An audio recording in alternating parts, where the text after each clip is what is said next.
Hello! Magluluto nga tayo dito ng adobo. Ipinirito muna namin ang patatas. Kung luto na nga ito, ilagay natin ito sa isang mangkok. Alangan namang 2 mangkok.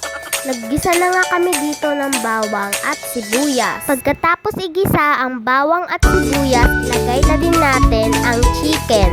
Pagkatapos natin ilagay ang chicken, haluin lang natin ito. Sunod ay maglagay tayo ng 2 paminta. Siyempre, hindi piraso.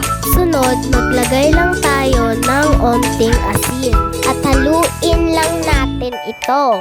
Pagkatapos natin itong haluin, takpan lang natin ito ng 10 minuto. Makalipas ang 10 minuto, pwede na natin itong buksan. At halu-haluin lang natin ito ulit.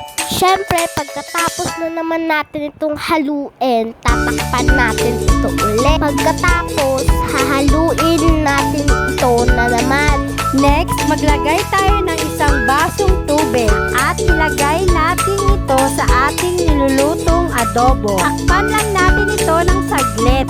Pwede na natin itong buksan. Pagkatapos ay lalagyan na natin ito ng toyo. At syempre, lalagyan natin ito ng onting suka. Sunod, ilagay na natin ang chicken cubes para mas lalo siyang sumarap. Syempre, hahalu-haluin lang natin ito ulit.